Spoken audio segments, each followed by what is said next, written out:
वज़ीर-ए-आज़म Nawaz Sharif, army chief general Raheel Sharif और chief justice Lahore high court Syed Mansoor Ali Shah ने chief justice Sindh high court को अवैध शाह की बाजियाबी पर मुबारकबाद दी है।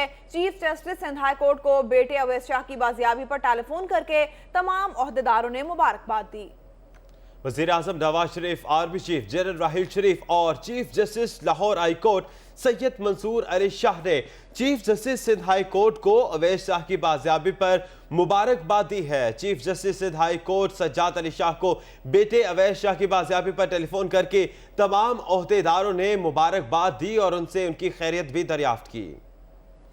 इसी पर बात करने के लिए हमारे साथ मौजूद हैं दिफाई तज्जियाकार इकराम सहगल साहब। इकराम सहगल साहब, बहुत शुक्रिया आपका। चीफ जस्टिस के बेटे का अगवा सजाओं का रद्द-ए-अमल हो सकता है? बिल्कुल जी, इस तरह देखें, ये एक तो बहुत बड़ी कामयाबी है कि उनको पकड़ा है। और जो लोग थे जो उनको टेररिस्ट जो थे मार दिया, पता नहीं है, क्लियर नहीं है। 10 बजे प्रेस कॉन्फ्रेंस होगी, उसके अंदर डिटेल्स आएंगे। लेकिन सबसे बड़ी बात यह है कि शुक्र है कि वो सही सलामत वापस अपने वालिदैन को पहुंच जाएंगे। लेकिन इस पर सवाल बहुत आती है। सवाल सबसे पहले आती है कि वहां तक पहुंचे किस तरह, और दूसरी सवाल ये आती है कि जिनका काम है पुलिस, लॉ एनफोर्समेंट एजेंसी का, उनने कार्रवाई क्यों नहीं की। कार्रवाई सिक्योरिटी फोर्सेज, जिसमें साफ नजर आता है कि फौज की उसमें थी, उन्होंने की कार्रवाई। और फिर से सवाल आता है कि इसके अंदर मुलव्विस कौन था, क्योंकि ये वहां तक नहीं पहुंच सकते। कम से कम मैं समझता हूँ 150 से ज्यादा चेक पोस्ट होंगे रास्ते में, तो किस तरह वहां तक पहुंचे। ऑब्वियसली कोई ना कोई आपको इसमें शक जरूर होता है कि किसी ना किसी का इन्वॉल्वमेंट जरूर है इसके अंदर। तो बहुत से सवाल हैं, और ये सवाल तब पता चलेंगे कि थोड़ी बहुत जो लोग पकड़े गए हैं, अगर पकड़े गए हैं तो उनसे इन्वॉल्वमेंट पता चले। दूसरा, उनसे पता चले अपने अवैध शाह से, अगर उनको कुछ पता है बात, कि वो बात बताए। तो मैं समझता हूँ कि ये इन्वेस्टिगेशन जो है ये बहुत जल्द होनी चाहिए, और जो लोग इसके अंदर मुलव्विस थे उनको जरूर जितना जल्दी हो सके उनको हिरासत में लेकर कुछ सजा देनी चाहिए।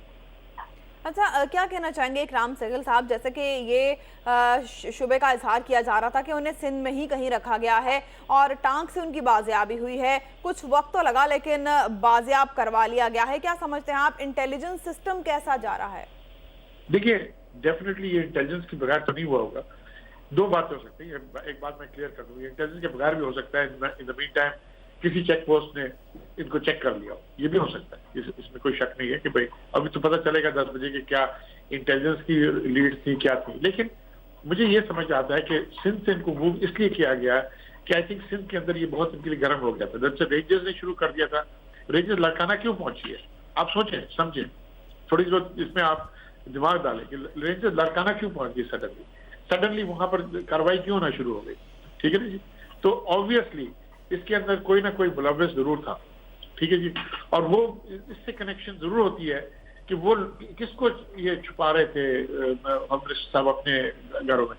मैं अभी एक स्पेकुलेशन है, मैं ये लिख रहा, बट इसके अंदर जरूर कोई ना कोई बात आती है कि इसको सिंध से मूव क्यों किया गया और अभी क्यों मूव किया गया। इसकी सिंध से इसलिए मूव किया गया क्योंकि रेंजर्स और इंटेलिजेंस एजेंसीज वहां तक पहुंच गए थे कि यहाँ पर कहाँ कब्जा किया गया। ऑब्वियसली फिर वो डिफिकल्ट हो गया उनको कि उनको वहां रखना, और इसलिए उनको आगे भेजने की कोशिश किया। और शुक्र है कि वहां से, क्योंकि वहां से बड़ा छोटा रास्ता है, वहां से अगर बॉर्डर क्रॉस कर जाते तो फिर तो हमारे लिए बहुत मुश्किल आती है। सही। इकराम सहगल साहब, हमें ज्वाइन किया है सईद काजी साहब ने भी, और वो भी आपसे गुफ्तगू कर सकते हैं। सईद काजी साहब, अगर आप सवाल करना चाहें इकराम सहगल साहब से तो कर सकते हैं। जी सहगल साहब, एक तो जो अवाम में जो एक खदशा और खौफ की फिजा ये थी कि जब इस लेवल के लोगों को टारगेट किया जाता है तो जाहिर है इन लोगों ने समाज में इंसाफ और दीगर जो बड़े जो काम है वो करने होते हैं। तो एक इस तरह से मैसेज, और कुछ अरसे से हम देख भी रहे हैं कि एक और जज साहब जो हैं लोअर जुडिशरी के, उनकी शहादत भी हुई इस्लामाबाद में। तो आप ये कैसे देखते हैं, ये क्या मैसेज देने की कोशिश की जाती है जनाब? देखिए जनाब, ये तो बड़ा क्लियर मैसेज है। क्लियर मैसेज ये है कि अगर आप जजमेंट हमारे फेवर में नहीं देंगे, आप उनको छोड़ेंगे नहीं जिनको हम चाहते हैं छोड़ने, आप उनको नहीं भेजेंगे मुल्क पार जिनको आप चाहते हैं, तो आपके साथ यही होगा। ये एक मैसेज था। ठीक है जी। और देखें, out of the blue chief justice को बेटे के लिए पैसे को लिए नहीं ले गया। आप बिल्कुल ठीक कहते हैं कि उनके ऊपर इन्फ्लुएंस करने की कोशिश की गई। और डेफिनेटली एक आपको एक एप्रीहेंशन आता है लोगों में कि भाई अगर इस लेवल पर लोग अगर से आपको पकड़ना शुरू हो गए और इन्फ्लुएंस होना शुरू हो गए तो फिर क्या होगा। ये बड़ा अच्छा मौका है। इस मौके के साथ आप बहुत कुछ सफाया कर सकते हैं, क्योंकि अब बहुत डिपेंड करेगा कि जो मैं देखिए अभी मैं ज्यादा कमेंट नहीं करूंगा, क्योंकि मुझे पता है 10 बजे DGISPR एक प्रेस कॉन्फ्रेंस करने वाले हैं और उस प्रेस कॉन्फ्रेंस में बहुत डिटेल निकलेंगे, तो अभी मैं जो भी कुछ मैं बोलूंगा वो एक स्पेकुलेशन होगा। लेकिन मैं ये आपको जरूर बताता हूँ कि ये 100% पोलिटिकली मोटिवेटेड किडनैपिंग था, 100%। ये पैसों के लिए नहीं था, और पोलिटिकली मोटिवेटेड किडनैपिंग था, तो इसके लिंकेजेस क्या है सिंध के अंदर और इसके अंदर किसके पीछे कौन है, ठीक है, ये आपको बिल्कुल क्लियर हो जाएगा। और क्योंकि चीफ जस्टिस का बेटा इन्वॉल्व है, ठीक है जी, वो और कुछ ना देखें आप देखें कि क्या कर सकते हैं। आपको पता है कि ये लंबी कड़ी है, जुडिशरी को इन्फ्लुएंस करना, लोगों को यरगमाल करना, उनको सेटल करना, ये बहुत पुरानी एक साजिश चली आती है कि जिस तरह से कोशिश नहीं तो ब्राइब करने की कोशिश करते हैं। ये कोशिश ये होती है कि जस्टिस को आप उसका पलटा उसका बदल दें। बट ये मौका है और इस मौके से पूरा फायदा उठाना चाहिए। और मैं ये बोलता हूँ ये हफ्तों में नहीं, महीनों में नहीं, दिनों में इनकी कंप्लीट होनी चाहिए और इसके जो नतायज हैं इसके ऊपर कार्रवाई होनी चाहिए।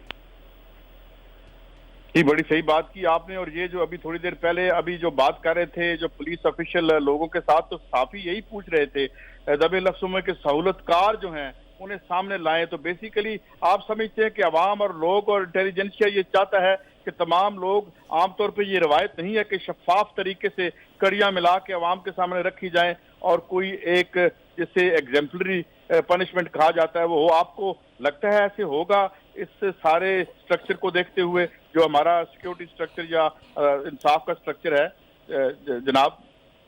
देखिए अभी है, अभी बड़ा डिपेंड करेगा जुडिशरी के ऊपर। देखिए अभी चीफ जस्टिस साहब ने लास्ट 2-3 हफ्ते से ऐसी बात की है कि भाई अगर आप अपना रिस्पॉन्सिबिलिटी फुलफिल नहीं कर सकते तो कॉन्स्टिट्यूशन को एब्रोगेट कर दें आप, ठीक है। ये बहुत बड़ी बात है एक कोर्ट में चीफ जस्टिस को करना कि भाई कॉन्स्टिट्यूशन को एब्रोगेट कर दें कि अगर अपनी डेमोक्रेटिक रिस्पॉन्सिबिलिटीज आप फुलफिल नहीं करते, कॉन्स्टिट्यूशनल रिस्पॉन्सिबिलिटी फुलफिल नहीं करते।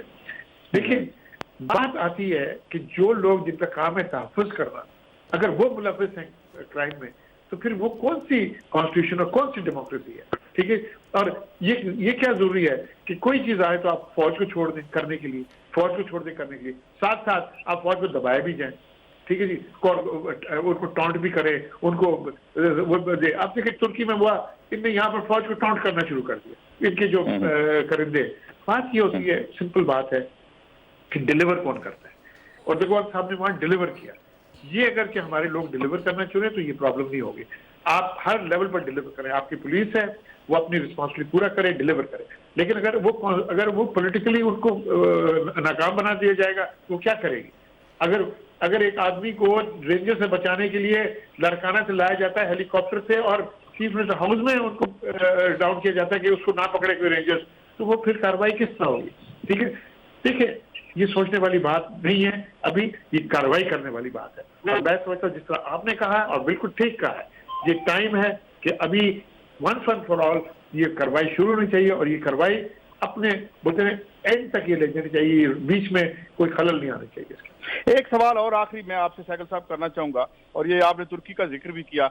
हम देखते हैं कि जो सिविलियन लॉ एनफोर्समेंट है उसकी जगह हमारी जो पैरामिलिट्री है वो शहरों में वो भी कर रही है।